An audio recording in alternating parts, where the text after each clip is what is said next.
All right, this is the Sunday update for July 16th, 2023. This is being recorded from my camera roll. I'm going to read the summarized Sunday update. Then I'm going to talk about some music/work updates. Then I'll talk about a little bit about blue, big oil, and global warming, which is going to be a doozy. And then I'll read July 22nd's vulnerable blog post for next week's release. It's Sunday, July 16th, 2023, and this is the Sunday Update. Hi, I'm Eric Leo 108, a sociologist, philosopher, and hip-hop artist with schizoaffective disorder.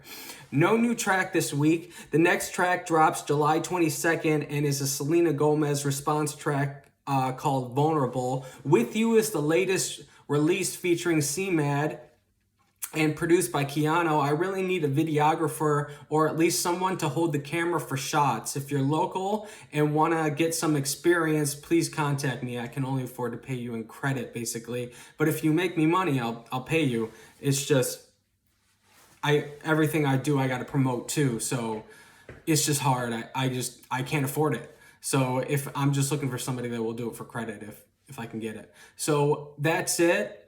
Please follow on Spotify. That's it for the Sunday update. I do want to pay you. I just can't. And I'm looking for somebody that will grow with me. I got done writing to the Kato and Wish beats. I finished writing the last one on July 10th. The EP will contain atheist raps and square dance 2, which the first versions are 2 of my best performing tracks right now on Spotify. I heard the biggest part is admitting you need help. Well, I'll admit that I need help with my music. I need help. And that's what the videographer thing is about. That's what also the ryini mastermind group is about. But this is America. Just because you need help doesn't mean you're going to get it, because it all depends on whether you can afford it or not. So I decided to try and find one that will work for credit. I don't need anything complicated. The biggest thing is finding someone to hold the camera and take shots. I am looking for a amateur or intern that will work for credit.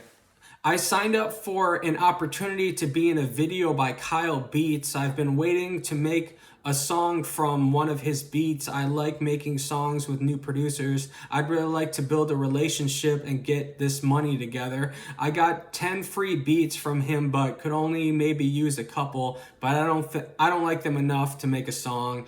I have the opportunity to get 50 beats from him for $27, but I can't afford to pay for beats right now. I'm so in debt, I just can't. I just can't right now. So I figured out, and I got all my songs set up. As much as I want to do a Kyle Beats song, it's got to make economic sense right now. So I figured it out. With larger releases, I'm going to come out with a 7-track EP called Corporate Rule about the obvious over a few different producer beats. It should drop October or November. Then the first release in January will be the Kato EP, which will have atheist raps and square dance 2, along with a feature from Chris Calico. Hope I said that right. It'll be 6 or 7 tracks. Corporate Rule and Kato are fully written. They just have to go through my process. Then in the beginning of the second quarter of 2024, I'm going to release The Industry. I have 6 tracks produced for it already and another 9 written. It's basically done with maybe 1 to 4 more. They are all Anno Domini / Legion beats. The album will feature Jadakiss, Cameron, Gucci Mane, Juicy J, Exhibit, King Crooked, Corrupt, Planet Asia, Dirty OG, and Tash from the Alcoholics, and also possibly Swifty McVeigh and Lil Flip. One of the songs is a tribute to Dr. Dre. Then maybe in the third quarter of 2024, I'll release a ryini album, but my priority is these other projects until I get them produced and uploaded. I'll still be releasing twice a week. Just one of the slots will be occupied by the EP or album. The the twice a month release will be from those Finico beats I talked about before. I basically have everything uploaded until the end of the year. I have like 3 slots available for twice a month. And then the Finico beats will probably start the January of 2024. Like I said in Twitter, the EPA regulating 90% of emissions by power plants has made my Ryini album idea obsolete, but I wanted to replace it with a different project with all his beats. I think I talked about this last Sunday update, where the Canada wildfires made me hit a tipping point, and I want to do an album basically berating the oil industry, but the EPA's new cut of emissions by 90% has made that obsolete. Yeah, I want 100 tracks by December 2024. I'm on track 51, and I counted, I have 60 tracks written and or being produced. So I have 51 out. I got another 60 on the way. So I got my 100 tracks. I just have to be able to afford them and get it done. I got to figure it out, but I want to go live and rap my music. I have a 9-track set I could perform that I have to set up. I'm also looking to do live performances locally, and it looks like I basically have 7 tracks now, and none of them swear. It's like Vibe on the Wave, I Love You, Hey Emma, Paliperidone, that's 4 of them. Hit Me With the Download, and there's more. But without a hype man, I have to record vocals to fill in the gaps or overlaps. I might just leave blank space and just use the instrumentals. We'll see. Some of these tracks I made to perform in front of crowds and are designed for audience participation, but others are designed for a track. The early ones are one-takers. So I don't need a hype man. I can just spit it all.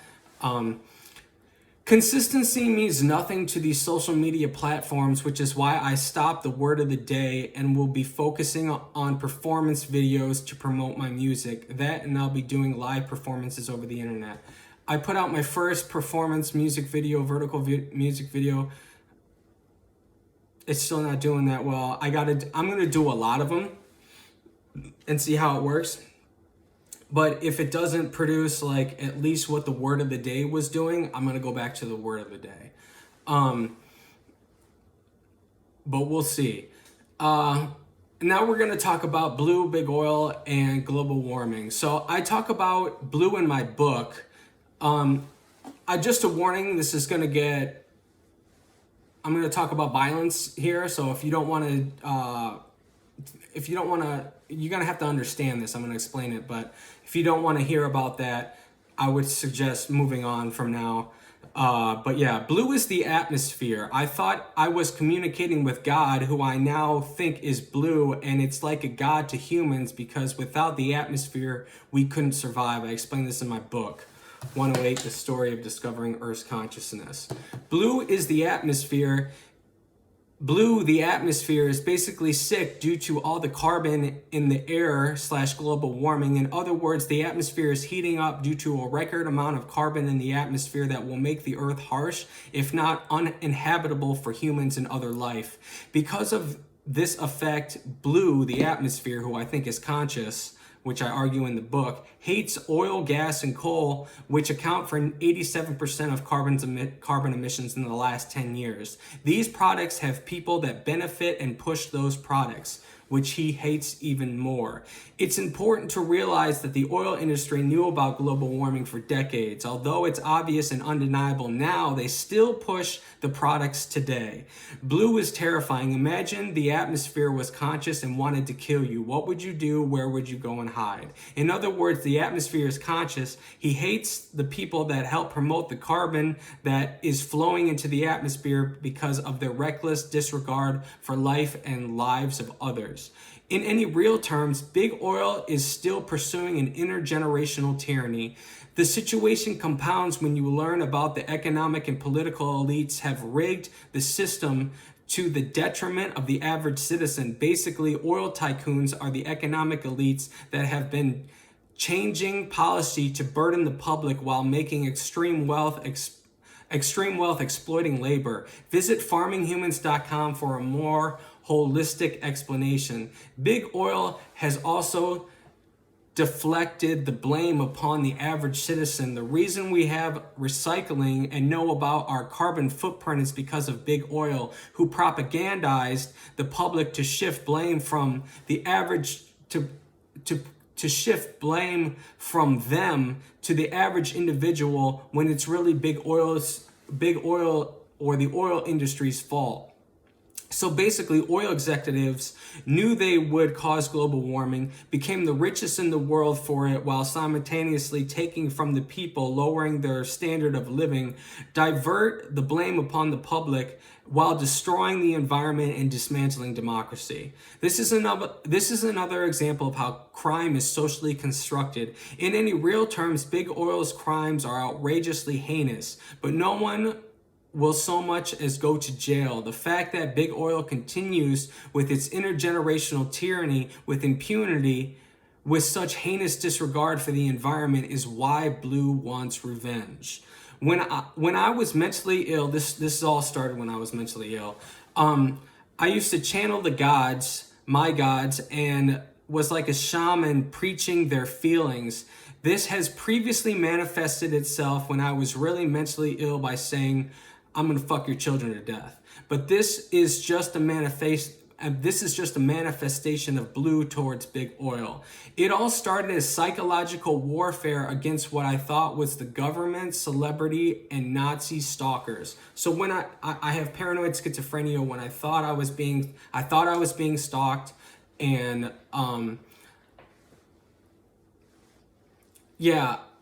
I put videos out, and I wanted to wage psychological warfare upon them. So I basically told them I'd rape their children to death. But I think it's more of a real deeper meaning, especially given what I know now and how I was going through it with the gods. So basically,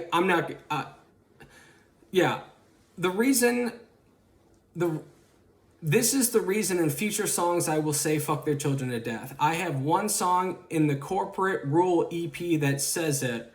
I just want to give an explanation of why I say it. The lyrics are something like, if I go out like Martin and get shot in the head, take revenge on their family and fuck their children to death. It's more of a metaphor. I have no intentions of raping anyone.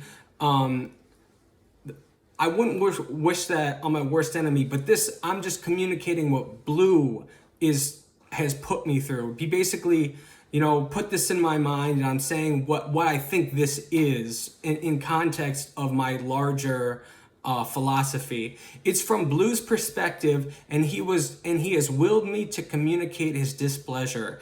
Basically, the gods use creatures to fulfill some of their will, and it may not be them or their children, but eventually Blue will cleanse this earth of their bloodline through his power or through human influence repercussions. When you hear me say rape their children to death, it's a feeling from Blue directed toward big oils, the economic elites, and is a metaphor for financially raping them of their wealth and status, so their children are just as burdened, if not more, than the average person in the harsh environment their actions created.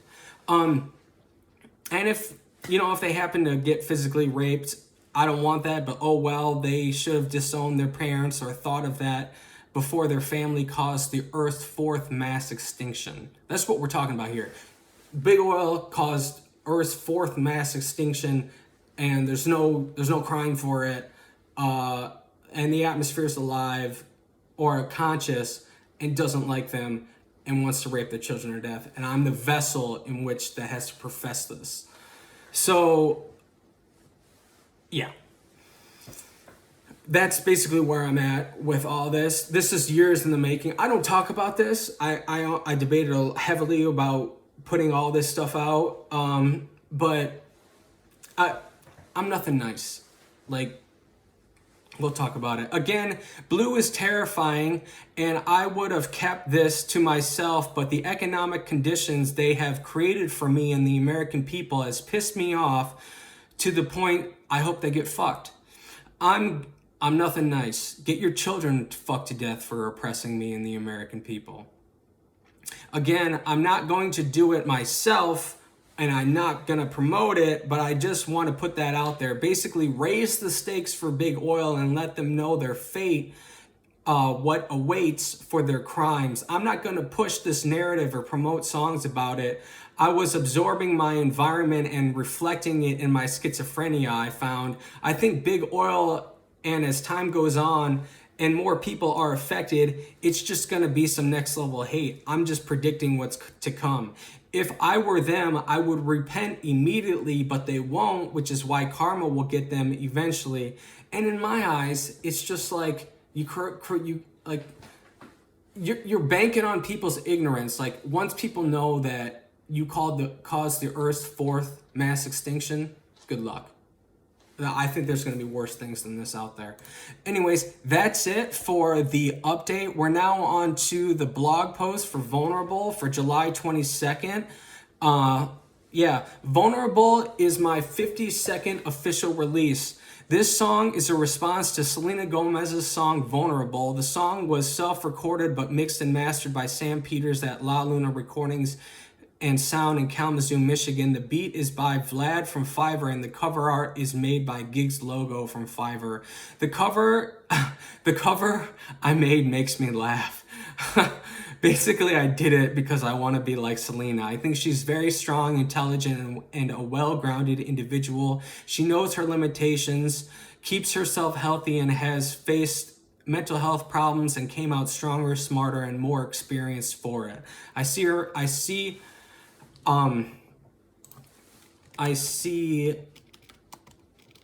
myself in her a lot. Selena is a cosmic love. This means I get semantics from her that are coincidental and reflect my life and artistry. In this way, she is another vessel for Gaia. I haven't seen anything lately, but I have logged some of the occurrences on the cosmiclove.com blog, cosmic love spelled with a U.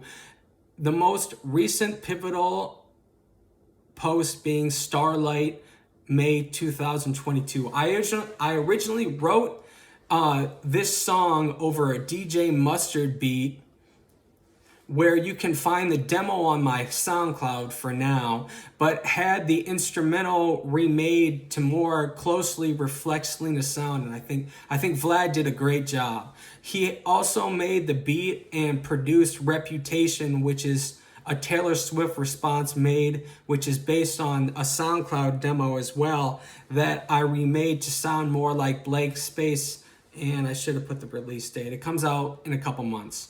Okay. Just under 20 minutes.